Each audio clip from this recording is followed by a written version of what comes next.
This video is made possible by our sponsors, AJA. We'd like to thank AJA for all their support and tell you to go to aja.com for all your production and post-production needs. Hi, I'm Gordon Burkell from Filmmaker U. At Filmmaker U, we create courses for film professionals to deepen and diversify your existing skill set. You can learn more at filmmakeru.com, or of course, follow us on Twitter at filmmaker_u. Every week, we interview film professionals to discuss their work, and this week I'm joined by Nate Easterling, Tamara Meem, and Trevor Baker from the editing team behind The Last Thing He Told Me. Welcome to the show, guys. Thanks. I guess my first question for you is, how did you guys get involved with this project? Like, what was your, how did you get brought on, each of you? Who wants to start? You go, Nate. Okay, I'll go. We probably have similar stories. So I worked with Olivia Newman on a show called Dare Me, which was a criminally underseen show that was on the USA Network in 2019. But I got lucky that she was on my rotation. We did an episode 105 together. It was the most thrilling creative experience of my career, just in the way she works and what we produced with that episode. And it was just understood between the two of us that if you ever have another project, at least put me on the list to maybe be a part of it. And then, yeah, I got a call from her that this show was possibly a go. So I put all my energy into getting it. What was so thrilling about how she worked that made you? She came super prepared in TV. You know, it's a run and gun kind of thing. And she was very prepared, knew every beat, knew the subtext of all the characters, and had a really fresh, creative eye, like a feature filmmaker's vision for this TV show, which I guess that's how it is now with streaming and everything being a prestige show. But it was nice for me to have that. And then she just sat in the room, and everything we did, her notes were awesome. Everything I tried, she loved. And it's just great to be loved when you do something. It made me feel like a genius. And it turned out good. So it's not always like that. Yeah, it was like, I think about the first time when I started editing, I worked with a British guy, and they always, if they like something, well, they'll be like, oh, it's brilliant. Yeah. And I'm like, I'm a genius. Of course. You're like, we knew it all along. What he's saying. Waiting for somebody. Well, yeah. Nate is a genius. Yeah. Wow. But thanks. End of interview. Good job, guys. See you later. Bye. Yeah. How about yourself, Tamara? For me, I worked with Libby in 2016, cutting a feature for her called First Match, which is on Netflix, and just loved working with her. She's amazing. Yeah. And we'd wanted to work together again, so she gave me a call when she got this too. She was the supervising director on this show, so she kind of oversaw, even though there were a few directors on the show. So a similar question then. What was it that was so amazing to work with her? Oh, she's very emotional. I think the two of us are very empathic footage watchers. We would sit there crying together when we were cutting that movie. But she's very good with actors. She's really good with the camera too, but she's like very performance focused and and yeah, she's very encouraging. Like Nate said, she's great to work with because she is really open to ideas. It's not like she accepts like every single idea, but you feel safe to play with her. She doesn't get spooked. She's really helps you kind of feel like an artist, I guess. She's just great to work with. I've been a camera person for 30 years, and I fell in love with cinema. I heard there was free film school in France, and I wanted to get into the French film school. I really didn't know anything at the time, but I knew at least how to take pictures. So I said, I'll try for the image department. And then when I miraculously got into the French film school, I fell in love with working with the camera. You're following what's going to be in the movie. So that immediacy that the camera allows is what I loved from the beginning. I'm Kirsten Johnson, and this is my course about documentary cinematography.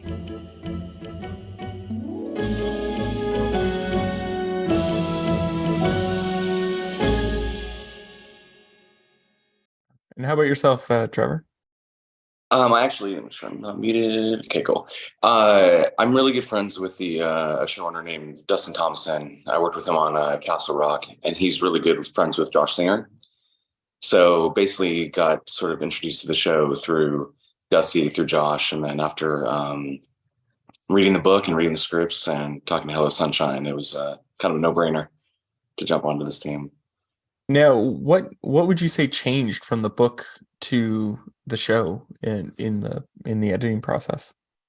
You know, luckily, because the book has such a loyal fan base and we all really loved it, it stayed pretty faithful to the book, with the exception of they added sort of more story points for Owen's storyline.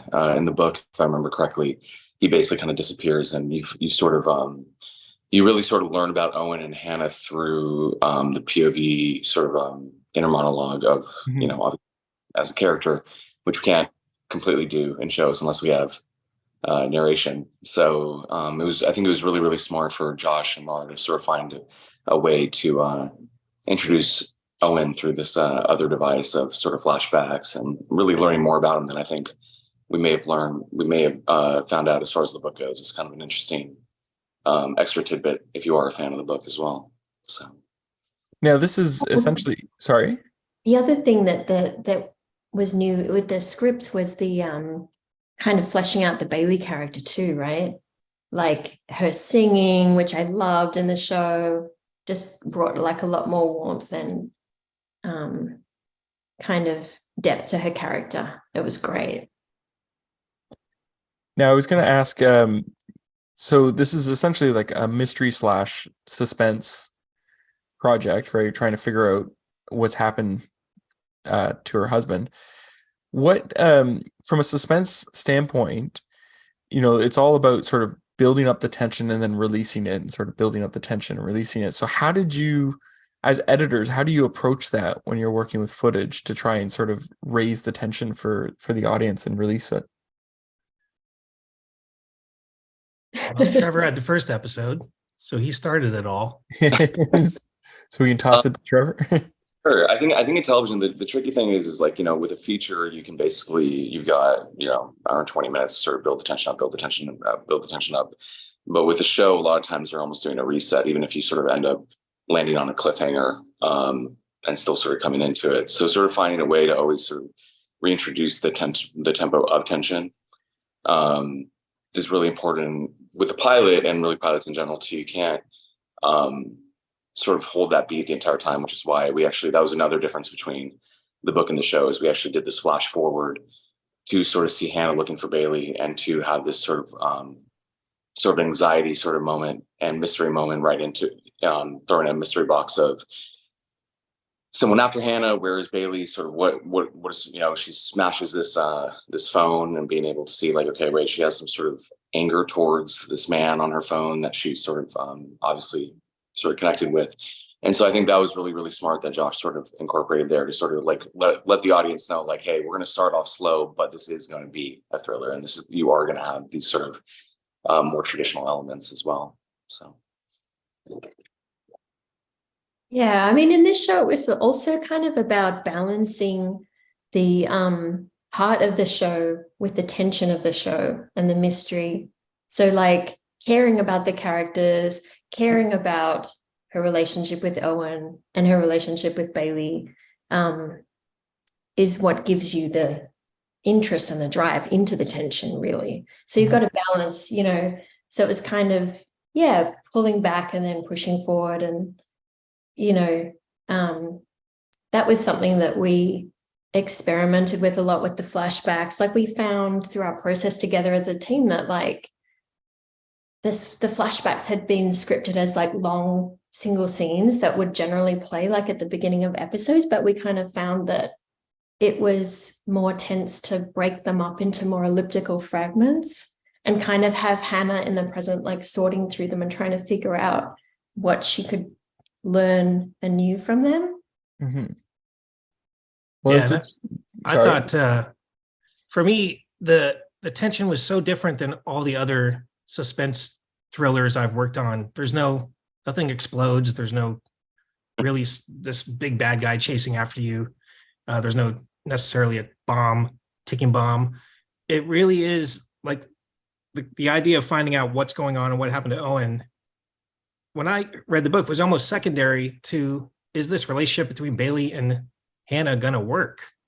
Because if Hannah, you know, oversteps or pushes the boundaries of what Bailey's willing to do too much, story's over. So it's like, as much as you're searching for answers in a procedural way, it also is just like Ordinary People, the movie, in a thriller, you know, just the family has to get along. And at the beginning, they do not. So that's just, a scene can be transformed just by Bailey simply like giving a glance to Hannah that isn't, you know, with the disdain, like just a neutral look. It's like, wow, that's a breakthrough. This story's moving, which very unique for this show when you call it a thriller. Yeah. Well, and it's interesting because it's essentially one person's learning to become a mom and one person's learning to have a mom. Yeah. What, like,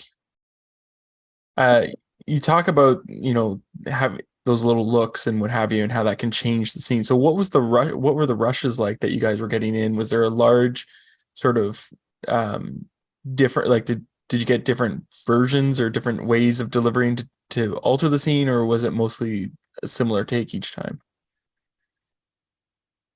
We definitely had variety, at least that was my experience as far as going into it. And I know that, you know, Jennifer and Josh really, Jennifer is such a staple of sort of, you know, television in general, and she's such a legend, but they really wanted to sort of explore her character in ways that audiences haven't really seen before. So Livy really experimented with her. Us as editors really had a lot of conversations to sort of find this sort of ruggedness to Hannah's character that I think Jennifer just really sort of knocked out of the park. And so we definitely had a lot of options. And Josh was also extremely collaborative as well, and like always sort of wanted to sort of see what sort of ideas we would have. And luckily, I think, guys, we had a pretty good communication room to room. If we had sort of found something or we were exploring something, we'd bring each other in and sort of sort of talk about it and sort of beat things out. Yeah, and it was like pacing her kind of emotional breakdown through the whole series, right? We kind of would check in with each other about that too, like how teary, like she would give a lot of options of like, how teary am I going to be in this scene? Like when is she going to break? At what point in the scene? I mean, one of the things that adds tension to the show are all these subtextual layers, like, you know, her husband, who she loved very much, disappears.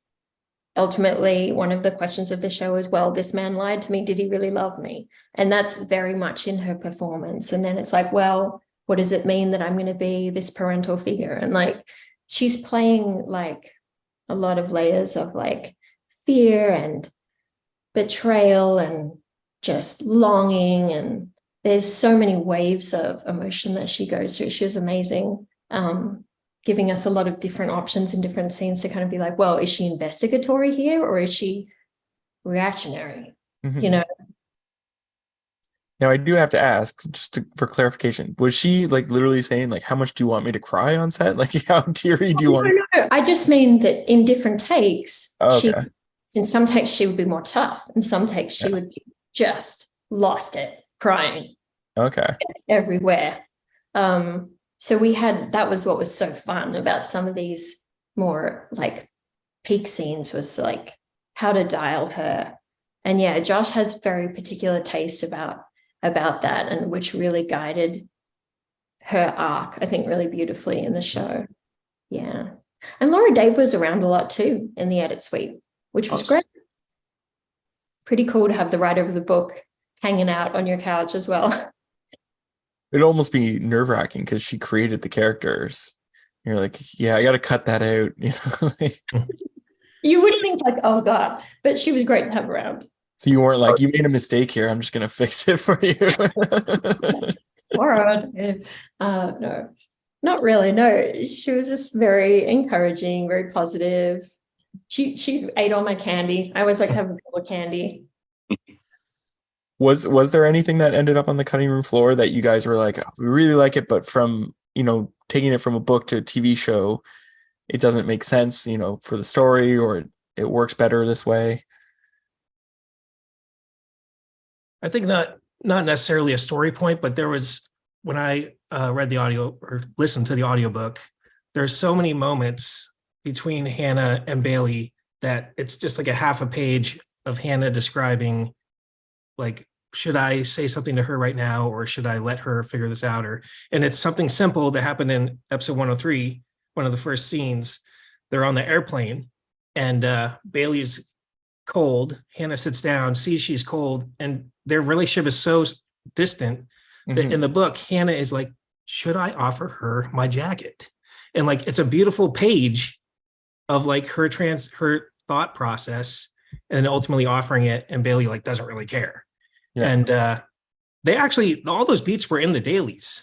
So I was like, I'm going to flesh this out. And I cut it together in my editor's cut. And it was this epic beat that went on, and all the beats were there that were in the book. But then when it's a TV show, so you're getting visual cues, and we just didn't really need all that emotional moment happening so fleshed out. But I was impressed that they took all those beats and filmed them. And then, in the medium of TV, you just don't need as much because it's on the face, it's on the cutting pattern, you get it. Now, I have a question for each of you. What would you say was the most difficult scene you had to tackle, and what was it that made it so difficult? I guess we'll start with you, Nate, since last time we started. There's all my scenes cut together perfectly. There was no problems, but there was two. There was two that I wonder which one I should talk about. I'd say the church scene in 103 was a big challenge. Yeah. But I think the one that was the most difficult was when Hannah and Bailey first get to the hotel in Austin. I don't know if you guys remember that first cut. But so the title of that episode was called Austin is Weird. It's the first time we're out of Sausalito. So 103, the opening of 103 is almost like its own pilot, because you have these two characters, fish out of water, new locations. And it was kind of toned that everything should be weird. And the shots we got and the way I cut it first and the music I used, it's almost like they entered a David Lynch movie. Like they walked into that hotel and there was creepers over here and angles, like Dutch angles, and guys looking down, and everybody was against them. And they were in this pit of, they were going to be trapped, and they were next to ones that get kidnapped. And it was creepy and weird. And it didn't fit the tone ultimately. And we actually ended up scaling a lot of that footage back, making it simply about, oh, look, they're at the hotel that was in the opening flashback, which was kind of a bomb moment right there. And then found some pieces of the other episodes that kind of were weird, but not over the top. But that was hard at first, because at first it was like, well, this is how it's supposed to be. How are we going to fix this? And it's just an exercise in just scaling it back. And I think what we got, you wouldn't even know it because the scene is pretty straightforward, but it was a lot of creative energy from, I think, all of us figuring out how to make this scene work and not derail the tone we're trying to create. It was so brilliant about what Nate did too, because I remember seeing the first cut of that scene, and it was cool. Because the thing is like, they shot really, really good footage and all the extras looked awesome. So to then see the version that Nate did and Josh did, that with all that paired back and realizing, oh wow, this is very subtle but also extremely tense. It was masterful work. Masterful. Well, how about yourself, Trevor? What was the scene that was difficult? I think probably not to piggyback off of that, but I did the pilot and helped Connor out with Connor's our other editor on the show, Connor Davis, and we sort of helped out on episode 5. And there was sort of this, if episode 1 is the flash forward, episode 5 is sort of where that interconnects. And so we sort of had this moment like, okay, are we just going to take, sort of the sequence that has been edited and put it in, sort of just drop it right into episode 5?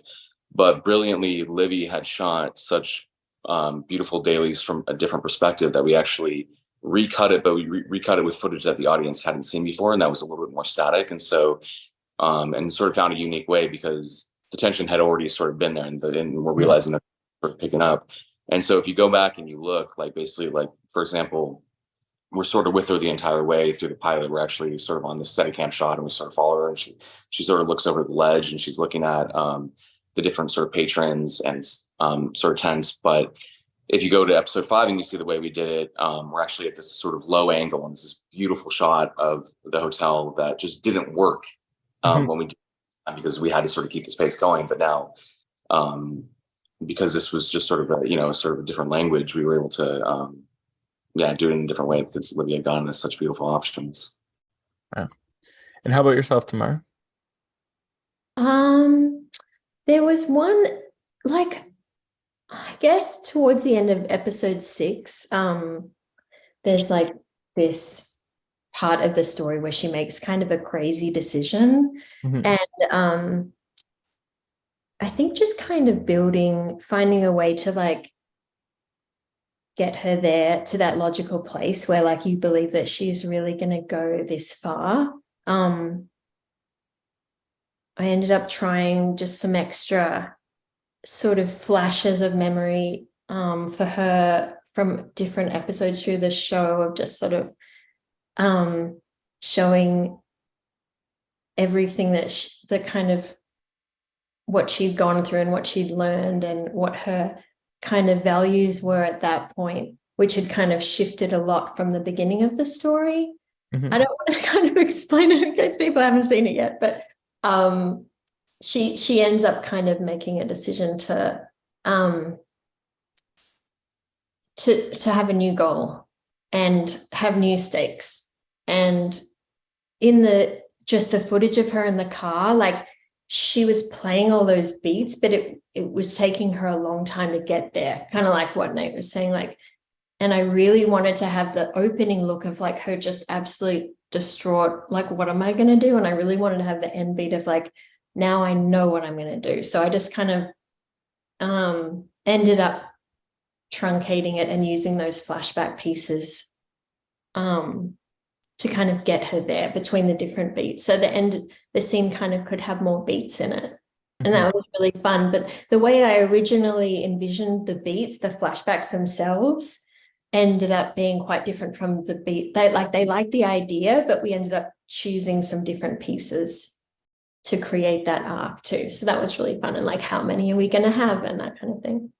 But it was like anything with dream and memory and flashbacks is super fun to cut. Yeah. You know? I think we just lost Trevor. Uh-oh. Well, it was nice knowing him. Yeah, exactly. Wait for Trevor. These guys are the best. Yeah. Oh, there he is. He's coming back on. There he is. Oh, I can't see him. Yeah, he's going to appear in a sec. There he is. Trevor, I missed you. Forgot to plug your phone in? No. I got another call, and I was like, oh, I'll end it, and I accepted. Oops. I guess my last question for you, what would you guys say is your favorite guilty pleasure film or TV show to watch? I really got into Conversations with Friends. Lenny Abramson's show. It's so good. Like, I was obsessed with that. That's probably the one most recently I've gotten super into. What was it about it that you got Just you? the performances. Yeah, it's such a character piece and like an ensemble piece. I really like everything he's done, but yeah, I don't know. Just it was really felt real, and it was such an insight into like Irish literary culture. It was really just interesting. Interesting. How about yourself, Trevor? I'll watch Parks and Recreation on repeat. Like, including the first season, or do you skip the first season? Oh, actually, I think that if you go after you've like watched Parks as many times as I have, and you go back and you watch the first season, I think it's brilliant. Yeah. And on Apple TV. Yeah. I love Apple TV. We rewatched that recently too. It's so good. Oh God. How about yourself, Nate? For me, it's pretty much anything horror. Yeah, we were at the Mixer dinner or something. Josh was there and some other people there, and he was like, "What's everybody's favorite movie of last year?"